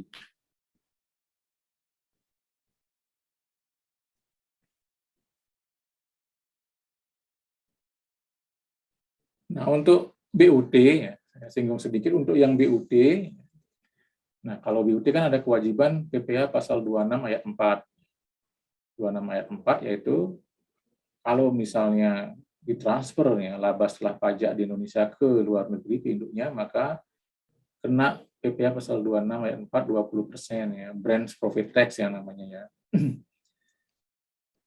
Nah, ini juga harus dihitung. Selain mengisi tadi lampiran khusus yang 6 ya, penghitungan untuk yang di PPh pasal 26 ayat 4-nya ya. Nah, ini juga harus dilampirkan lampiran khususnya ya. Kemudian termasuk juga setorannya, bukti setorannya, NTPN ya. Nah, itu yang harus diperhatikan untuk wajib pajak BUT. Ya. Kalau BUT-nya misalnya menyatakan bahwa saya tidak mentransfer ke luar negeri, saya yang laba setelah pajak di Indonesia, saya tanamkan kembali ya, reinvestasi di Indonesia ya, saya investasikan kembali di Indonesia ya. Nah, berarti kalau seperti ini ya berarti harus didukung oleh bukti ya, yaitu pemberitahuan bentuk penanaman modal dan realisasi penanaman modal yang dilakukan kembali di Indonesia. Jadi apa yang diklaim juga harus didukung oleh bukti-buktinya di dalam SPT. Nah, ini sesuai dengan Per 02 tahun 2019 ya Bapak Ibu ya.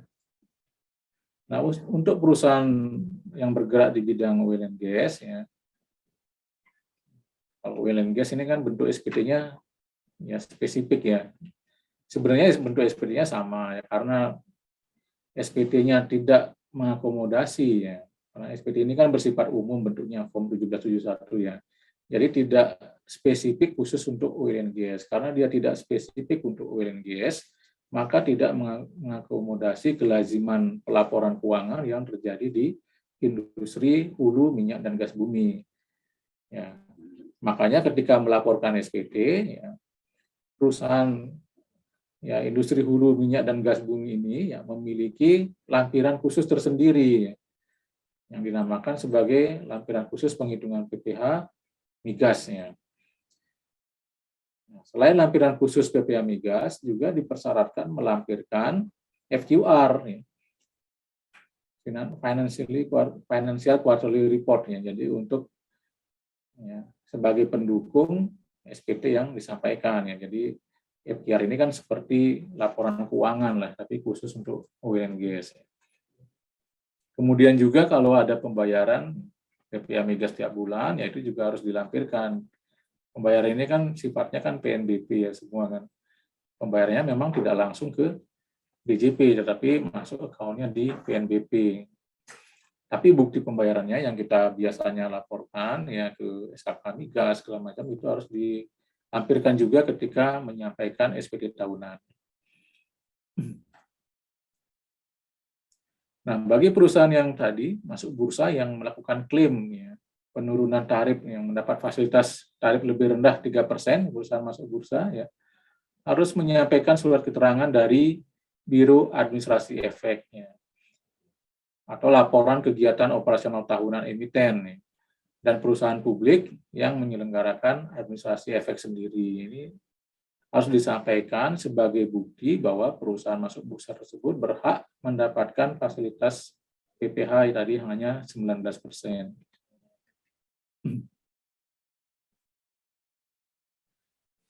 Nah, yang diminta juga oleh Per 2 2019 ini adalah daftar debitur kredit non-performing. Jadi, bagi bank yang memiliki debitur yang kreditnya digolongkan kurang lancar, diragukan dan macet, ya, maka wajib menyampaikan daftar debitur kredit non-performing.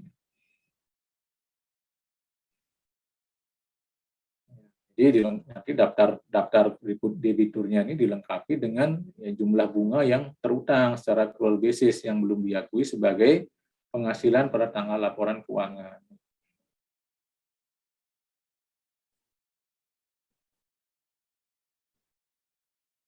Kemudian ya kalau memanfaatkan fasilitas pasal 31E tadi yang dikenakan 50% ya, 11% ya, berarti melampirkan juga lembar penghitungan fasilitas pengurangan tarif pajak penghasilan.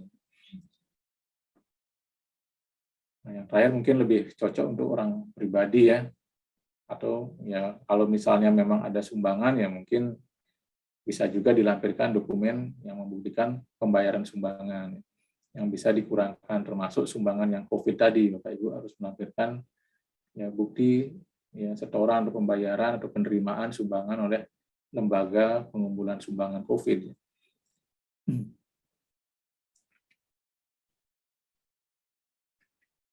Nah, saya kira demikian Bapak Ibu, ya hal-hal yang perlu kita perhatikan ya dalam rangka penyiapan atau pengisian SPT tahunan PPh Badan tahun 2021, ya, tahun pajak 2021, ya, yang batas waktu penyampaiannya adalah 30 April 2022. Jadi, kalau sejauh ini saya melihat sih belum ada relaksasi ya, jadi kita tetap harus menyampaikannya ya sebelum ya, atau paling telat 30 April. Kalau sekarang kan berarti libur nggak masalah dong, ya kan bisa lewat e-filing kan sebenarnya ya.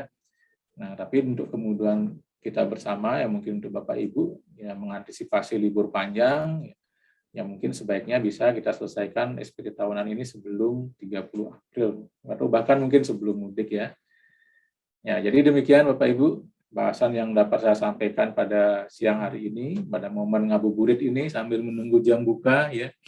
Semoga bermanfaat ya, kurang lebihnya saya mohon maaf ya. Selanjutnya mungkin kita bisa interaksi melalui tanya jawab, barangkali Bapak Ibu memiliki pertanyaan, masalah yang mungkin bisa kita diskusikan ya, kami persilakan. Selanjutnya saya kembalikan ke Mbak Nadia. Baik, terima kasih Pak Wayan untuk pemaparan materinya. Bagus sekali, materinya syarat akan informasi yang diperlukan oleh rekan-rekan. Kalau gitu, tanpa berlama-lama, sesi selanjutnya kita langsung masuk ke sesi Q&A. Saya akan membacakan satu persatu pertanyaan dari rekan-rekan yang sudah masuk. Yang pertama, ini saya bacakan satu-satu, lalu nanti akan langsung dijelaskan. Yang pertama dari Ibu Airin dari P3 KPI. Pertanyaannya, kalau misalnya contoh perusahaan beli tanah, secara accounting biaya-biayanya akan masuk ke akun land. Misalnya hak guna bangunan atau hak guna usahanya 25 tahun. Secara pajak juga tanah, jadi itu juga bukan beban. Lalu, in case tiba-tiba sudah 25 tahun dan hak guna usahanya tidak bisa diperpanjang lagi. Di tahun ke-25, apa boleh langsung jadi biaya secara pajak? Terkait PSAK 73 yang baru, ada yang masuk aset hak guna atas tanahnya dan akan diamortisasi. Amortisasinya itu apakah harusnya permanent different atau temporary different? Jadi pertanyaannya ada dua nih Pak Wayan. Iya. Yang pertama di tahun ke-25 apakah boleh langsung jadi biaya secara pajak? Yang kedua terkait PSAK 73 tadi, amortisasinya itu apakah menjadi permanent different atau temporary different? Silakan Pak Wayan. Terima kasih Bu Airin. Ya, baik. Terima kasih Bu Airin atas pertanyaannya. Yang pertama, apakah nanti ketika habis misalnya hak guna bangunan, guna usahanya gitu ya, HGU-nya, apakah biayanya boleh langsung dibebankan? Sebenarnya kalau yang ya perolehan tanah ini kan ya kalau kan beli tanah iya kan gitu ya, tapi kita juga ada perolehan hak guna usaha sebenarnya kan. Ini kan sebenarnya bukan beli tanah ya, jadi pembelian hak guna usaha jadinya kan. Nah, kalau hak guna usaha seharusnya diamortisasi ya. Diamortisasi ya, dari mulai perolehannya sampai dengan habis masa manfaatnya. Kalau dia manfaatnya berarti 25 tahun tadi kan, berarti sekarang ya kalau kasus sekarang dengan Undang-Undang HPP berarti boleh disusutkan atau diamortisasi sampai dengan 25 tahun. Kalau dulu ya sebelum Undang-Undang HPP berarti kan hanya sampai 20 tahun ya Mbak Nadia ya. Itu. Kemudian yang kedua tadi terkait dengan PSAK 73 ya, terkait dengan aset sewa ya, leasing. Nah, memang dengan adanya PSAK 73 ini adopsi yang baru di Indonesia tentu ya. Ya, jadi menjadi semakin lebar istilahnya ya, perbedaan antara akuntansi antara laporan keuangan komersial dengan laporan keuangan ya penghitungan pajak menurut fiskal sebenarnya kan. Penghasilan itu fiskal ya tepatnya ya. Nah, ya tetap kalau di pajak kan hanya mengakui ya kalau leasing ini kan ada dua, financial lease, operating lease ya. Kalau financial lease ya berarti yang boleh diakui adalah angsuran dan pokoknya ya. Kalau dia memenuhi kriteria financial lease. Kalau misalnya dia sewa, operating lease, sewa biasa ya, operating lease berarti yang diakui sebagai biaya adalah biaya sewanya kan gitu ya, Pak Nadia. Yang berarti akan ada perbedaan ya, karena kalau berdasarkan PSAK 73 semua dianggap sebagai pencatatannya sebagai financial lease ya. Jadi harus muncul di neraca ya. Tujuannya adalah supaya menghindari adanya laporan yang bias ya. Punya pesawat misalnya karena sewa seolah-olah tidak punya pesawat karena nggak muncul di neraca laporan asetnya kan. Nah ini tentunya kan bukan permanen, timing different ya, jadi beda waktu, ya, temporary different ya jadinya. Tetap temporary different ini suatu saat kan akan menjadi sama ya, jadi tidak akan menjadi permanen. Jadi seperti itu Bu Airin. Jadi ini sifatnya adalah sementara ya, beda waktu saja antara ya leasing berdasarkan PSAK 73 dengan pemberlakuan biaya leasing ya sesuai dengan ketentuan perpajakan. Begitu mungkin Mbak Nadia. Oke, ya. Baik Pak. Lalu kalau begitu kita lanjut ke pertanyaan selanjutnya dari Bapak Nurman. Bapak Nurman dari SPBU Balapan. Pertanyaannya bagaimana rekonsiliasi jika penghasilan final atau tidak terkena pajak, contohnya hibah. Terima kasih Pak Nurman pertanyaannya. Silakan Pak Wayan. Ya, baik Pak Nurman, punya SPBU ini Pak Nurman ya. SPBU Balapan ya. Ya, semoga lancar usahanya Pak ya. Jadi SPBU-nya ini saya anggap asumsikan PT ya. Jadi PT-nya menerima hibah itu ya. Nah, PT menerima hibah dicek dulu terkait dengan usaha, pekerjaan atau pemilikan ini kan gitu ya. Nah, kalau hibahnya terkait dengan tadi, meskipun namanya hibah ya tetap tidak boleh ya, dikecualikan, harus kena pajak ya karena terkait dengan pekerjaan, dengan usaha misalnya atau kepemilikan ya. Nah, kalau ini katakanlah hibah ya, hibah yang boleh kan hibah yang diberikan oleh ya, misalnya dari orang tua ke anak ini dalam garis turunan lurus 1 derajat, atau hibah kepada lembaga sosial keagamaan yang tidak ada hubungannya dengan ya, kepemilikan, kemudian pekerjaan, usaha. Nah, itu baru hibah yang dikecualikan dari pengenaan PPh sesuai dengan pasal 4 ayat 3. Nah, kalau masuk kriteria pasal 4 ayat 3, tentu hibah ini dilakukan koreksi negatif ya. Jadi hibahnya dikeluarkan ya, senilai hibahnya dikeluarkan, tidak masuk dalam penghasilan yang akan dihitung PPh-nya ya. Jadi dibuatkan rekonsiliasi fiskal, total pendapatan ya dikurangin dengan nilai hibah, nah itulah nanti pendapatan yang akan dikenakan PPh pasal 17, 22%. Itu Pak Nurman ya, semoga menjelaskan ya.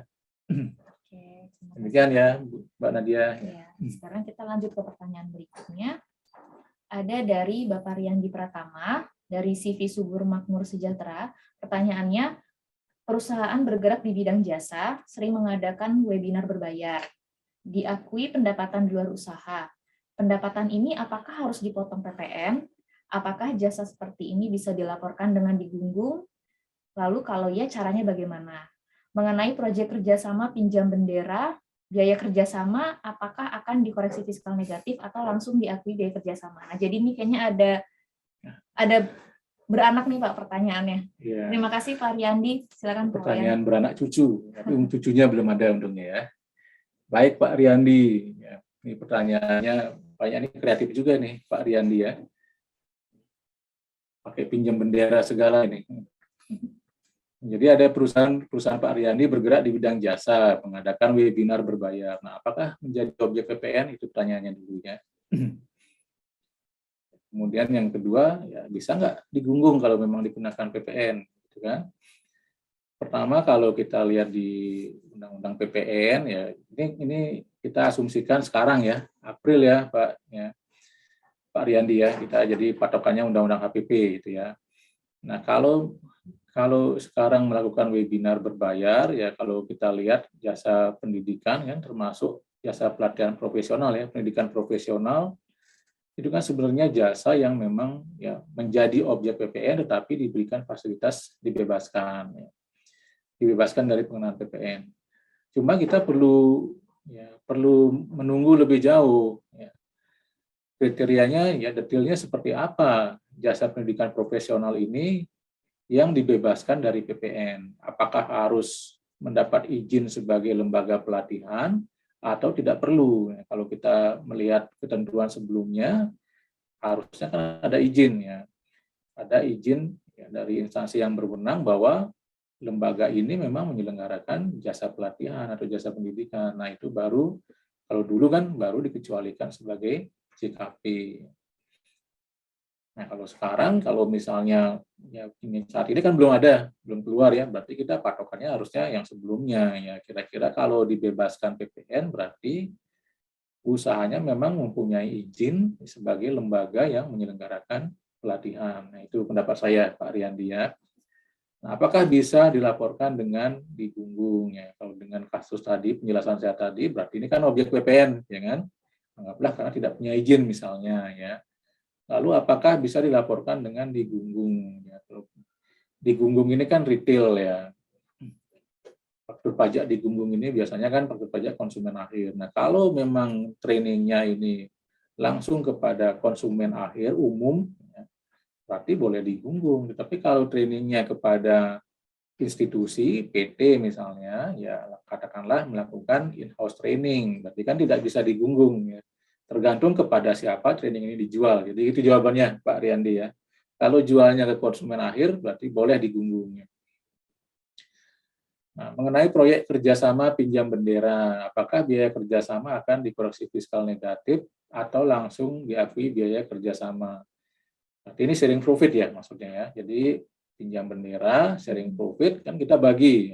Pak Ariandi bagi ini dapat 100, misalnya temennya Bapak B misalnya dapat 30, Pak Ariandi 70 gitu kan. Nah, kan diakui 100, apakah 30 ini harus dikoreksi fiskal? Gitu kan maksudnya ya. Ya, karena kan yang 30 ini bukan menjadi haknya Pak Ariandi kan, karena orang lain kan, kalau dikenakan di Pak Ariandi kan repot juga, jadi kebanyakan itu kan maksudnya ya. Nah, sekarang kan tetap pembuktiannya harus, ya ini pembuktian masalahnya ya, tetap dibuktikan apakah memang ini sharing profit gitu kan ya. Kalau sharing sih harusnya memang masing-masing pengenaan pajak penghasilannya. Nah, tapi bisa jadi ya ini kan sebenarnya tidak diatur secara eksplisit sebenarnya. Jadi kalau kita lihat di Undang-Undang PPH, peraturan pelaksanaan maupun kriteria pemotongan kan tidak diatur eksplisit. Bisa jadi nanti teman-teman di pajak melihat ada jasa peminjaman bendera perusahaan kan gitu ya. Kalau ada jasa berarti Pak Riandi bayar 30 tadi contohnya, berarti harus potong PPH pasal 23 ya. Paling kemungkinannya itu sebenarnya. Ya jelas memang kalau porsinya Pak Ariandi hanya 70, yang masuk 100 kan ya berarti yang harus dibayarkan 70 karena itulah substansi penghasilan yang memang diterima oleh Pak Ariandi. Jadi begitu Mbak Nadia ya. Cukup ya mudah-mudahan menjawab Pak Ariandi. Oke, kita langsung ke pertanyaan selanjutnya. Ada dari Bapak Muhammad dari HM Premier. Pertanyaannya bagaimana kalau menjual aktiva pada perusahaan lain yang di mana di dalamnya nama pengurus masih terdapat satu nama yang sama? Apakah tetap perlu dibuatkan faktur pajaknya, Pak? Baik, terima kasih Pak Muhammad. Kepada Pak Wayan dipersilakan. Ya, ini kasusnya adalah menjual aktiva pada perusahaan lain yang di mana di dalamnya nama pengurus masih terdapat satu nama yang sama.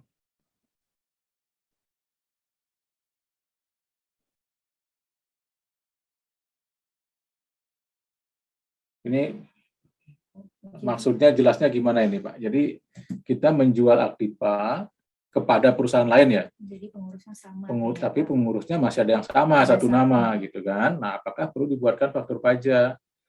Nah, menjual Aktivanya apa dulu nih ya? Kalau misalnya Aktiva, kalau kita kan di PPN itu kan ada kriteria pasal 16D ya. Jadi Aktiva yang menurut tujuan semula tidak untuk diperjualbelikan ya. Jadi kalau misalnya katakanlah perusahaan Pak Muhammad ini ya, dulu membeli Aktiva mesin misalnya ya. Kemudian suatu saat ya, di kemudian hari mesinnya dijual kepada PTB, meskipun pengurusnya sebenarnya masih sama ya, karena Pak Muhammad ini ada di kedua PT misalnya, PTB dan PT A ini ya dua-duanya misalnya pengurusnya Pak Muhammad ya. Nah, tetap ini kategorinya adalah penjualan Aktiva yang tidak yang pada saat awal tidak dimaksudkan untuk diperjualbelikan ya. Jadi kalau menurut pasal 16 di Undang-Undang PPN ya berarti harus pungut PPN ya, sepanjang dulu ketika beli mesin pajak masukannya dapat dikreditkan ya. Kalau mesin untuk usaha udah pasti bisa dikreditkan sebenarnya kan.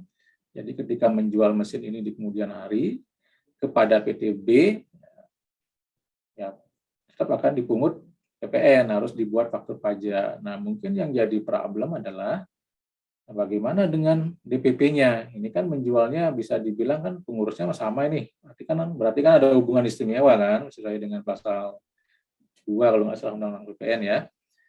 Nah, kalau misalnya ada hubungan istimewa ya berarti dijualnya harus dengan harga pasar ya kan. Itu. Nah, kalau PPh ya berapa? Sekarang dilihat lagi kalau ada transaksi seperti ini untuk SPT PPh ya, untuk kepentingan penghitungan PPh badan misalnya, apakah wajib tipidok apa tidak? Nah, itu dilihat syaratnya, ini memenuhi kriteria tipidok apa tidak. Kalau misalnya jualnya di atas 5M ya berarti kemungkinan diminta untuk membuat tipidok ya untuk membuktikan kewajaran transaksi yang terjadi. Jadi saya kira seperti itu Pak Muhammad ya, jadi jelas ya. Ya mungkin kadang-kadang kan kita penjualan ini sudah terjadi di 2021 ya. Pada akhir tahun ketika kita mau closing ya membuat laporan keuangan kan biasanya ada accrual adjustment ya, kita yang sudah menjadi pendapatan di 2021 maka kita akan buatkan accrual meskipun invoice-nya atau faktur pajaknya termasuk ya belum kita terbitkan sampai dengan akhir seperti itu ya. Sebenarnya ini hal yang lazim ya Bu Lia ya. Jadi kalau misalnya ada penjualan yang kita accrue di tahun 2020, nah, bisa dilaporkan 2022. Sebenarnya kalau utang pajak ini ya utang pajak muncul kalau memang ya sudah ada dokumen bukti pungutannya atau bukti tagihannya kan gitu ya. Nah, kalau kita kan belum menerbitkan faktur, jadi belum menjadi utang ya kan. Nah, nanti di 2022 baru akan menjadi VAT out kan, VAT out kan, utang pajak PPN jadinya kan. Nah, baru di tahun 2022 akan menjadi utang pajak. Demikian saya kira ya Bu Lia ya. Semoga menjawab ya. Oke. Ada lagi nggak? Oh ada Pak. Yang selanjutnya dari Ibu Nur Hasanah. Bu Nur Hasanah pertanyaannya, bagaimana jurnal jika ada penambahan modal yang disetor oleh pemilik? Jika nilai modal yang disetor sudah melebihi dari nilai yang tertera di akte PT, bagaimana pencatatannya dan pelaporannya di neraca? Lalu untuk PPh badan yang menggunakan PP 23, apakah sudah tidak bisa seperti yang sudah dijelaskan sebelumnya? Terima kasih. Ya, baik Bu Nur Hasanah. Wah, ini terkait dengan jurnal ini ya. Wah, bagaimana cara menjurnal kalau ada setoran modal ya? Kalau secara umum kan jurnalnya ya pasti ya setoran modal gitu kan, berarti ada kas yang masuk ya. Debitnya kas berarti kreditnya kan equity modal ya, modal yang disetor sesuai dengan nilai nominalnya. Kalau misalnya setoran modalnya di atas nilai nominalnya, berarti kan ada kreditnya lagi, tambahan modal disetor kan gitu biasanya. Jadi jurnal umum sih seperti itu. Nah ini pertanyaannya modal yang disetor sudah melebihi dari nilai, tidak apa-apa ya, modal disetor sudah melebihi kan biasanya boleh kan menambah ya, dari modal dasar kan, antara modal disetor dengan modal dasar kan biasanya katakanlah 50%-nya baru disetor ya, sisanya masih modal dasar. Nah, kecuali kalau sudah melebihi modal dasar, mau tambah modal lagi ya berarti harus mengubah akte PT kan gitu kan, akte notarisnya kan, meningkatkan jumlah ini modal dasar gitu. Kemudian tadi sama ya, pencatatan di neraca ya kan mengikuti kan, kalau ada uang masuk dari setoran modal kan meningkatkan kas tadi kan, debit kan, kemudian meningkatkan modal dari sisi kreditnya. Nah, kemudian untuk PPA badan yang menggunakan PP 23 ya, apakah sudah tidak bisa? Kalau berdiri di tahun 2018, PT-nya kan, ini kalau PT berarti kan diberikan waktu sampai 3 tahun ya, Mbak Nadia ya. Nanti tahun pajak 2018, 19, 20 udah lewat kan ya. Jadi 2021 seharusnya menggunakan SPT umum normal ya. Gitu. Jadi maksimal 3 tahun Bu, kecuali sifatnya masih firma CV itu sampai 5 tahun ya. Kalau pribadi kalau pribadi bahkan sampai berapa kemarin ya? 7 ya? 7 tahun ya, masih lama kalau pribadi. Ya, kalau PT maksimal 3 tahun Bu. Jadi mau nggak mau harus siap-siap ya. Harus siap-siap untuk melakukan pembukuan ya, melaporkan SPT secara normal, tidak lagi hanya pencatatan kan, jadi laporan keuangan, lampiran ya semua nanti sama dengan PT-PT yang lainnya. Ya demikian Bu Nur Hasanah. Ya. Semoga menjawab ya jawaban tadi ya. Baik, sepertinya semua sudah terjawab ya pertanyaan yang ditanyakan oleh rekan-rekan di kolom chat kita. Semoga cukup terjelaskan bagi rekan-rekan partisipan yang lain juga, mungkin sudah terwakili pertanyaannya. Dan materi yang dipaparkan Pak Wayan juga sudah mantap. Pertanyaan-pertanyaan dari rekan-rekan juga bagus-bagus. Semoga bermanfaat, semoga membantu bagi rekan-rekan semua, terutama dalam penyusunan SPT Badan tahun 2021 yang jatuh di bulan ini. Baik, semua sesi webinar sudah kita lalui dengan lancar, tapi sebelum mengakhiri, saya ingin mengajak rekan-rekan untuk dapat mengisi link form survei yang ada di kolom chat kita sebagai feedback untuk perbaikan penyelenggaraan webinar kita yang berikutnya. Jangan lupa untuk follow akun Instagram kita di @enforce_e untuk bisa mengikuti setiap update dan info-info perpajakan terkini. Atau kalau misalnya rekan-rekan mengalami kendala perpajakan dan kira-kira mau tahu apa aja sih jasa perpajakan yang bisa kita bantu handle, yang bisa dibantu oleh Enforce, rekan-rekan bisa visit website kita di www.enforce.com. Kita bisa bantu berbagai kendala perpajakan, mulai dari kewajiban pajak bulanan, tahunan, opini dan advice perpajakan, review perpajakan, penyusunan transfer pricing dokumen, sampai dengan asistensi sengketa-sengketa perpajakan di berbagai tingkatan, mulai dari pemeriksaan mungkin di KPP atau pengajuan refund pajak, sampai dengan upaya hukum yang luar biasa yaitu peninjauan kembali di Mahkamah Agung.